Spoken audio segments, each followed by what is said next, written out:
Hi. I apologize for the AI voice. My English isn't strong enough to use my own voice. In this video, I'm going to demonstrate the difference between a traditional hand-graded SDR master and an SDR version generated from a Dolby Vision trim pass. The majority of movies are graded in HDR, and then the Dolby Vision trim controls are used to create the SDR version of the master. This process is much faster and more cost-effective because the colorist can focus most of their time on the HDR master, and with just a few adjustments, generate the SDR asset that reflect the original HDR master better rather than having to create and grade two separate masters, one in HDR and one in SDR. F1 The movie took a different approach and created three versions, one HDR master with a 100 nit SDR trim pass, and a separate, fully hand-graded SDR master for the Blu-ray 1080p release. This manually graded SDR version was also used on Movies Anywhere and Amazon's streaming service. For some unknown reason,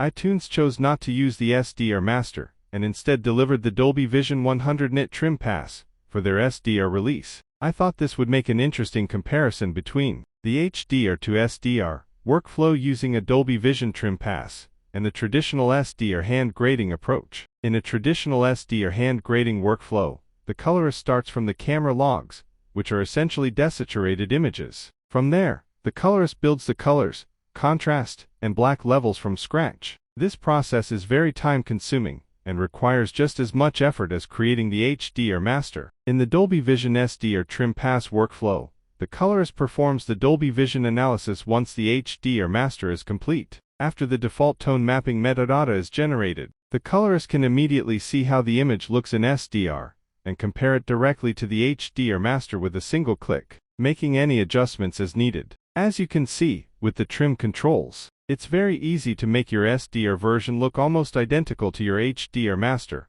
which is the goal most colorists aim for. The Dolby Vision trim controls allow precise adjustments to the 100 nit image in terms of color, contrast, and brightness. One thing I've noticed is that many colorists don't seem to monitor the interpolation across other targets. It's important to understand that everything you adjust in the 100 nit trim is extrapolated to those other targets. If you're too aggressive and don't monitor them, the image can end up looking brighter than the HDR master, for example, on 600 to 1000 nit displays. As a best practice, if the colorist wants the 100 nit trim to appear brighter than the HDR master for creative reasons, they can absolutely do that. They just need to disable interpolation to the other targets. This allows them to be as aggressive as they want with the 100 nit trim without affecting any of the other targets. Otherwise, making the 300, 600 or 1000 nit trim brighter then the master doesn't make sense, because in case of the 2000 nits TV, these trims adjustment will be ignored, so in theory that brighter TV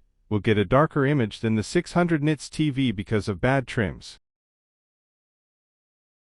With the help of my scripts and some additional tools, and as demonstrated in one of my earlier tutorials, it's possible to import Dolby Vision metadata into DaVinci Resolve and deliver the 100 nit SDR trim pass directly from any Dolby Vision Blu-ray disc, creating an accurate HDR to 10-bit 4K SDR conversion. See the link in the comments.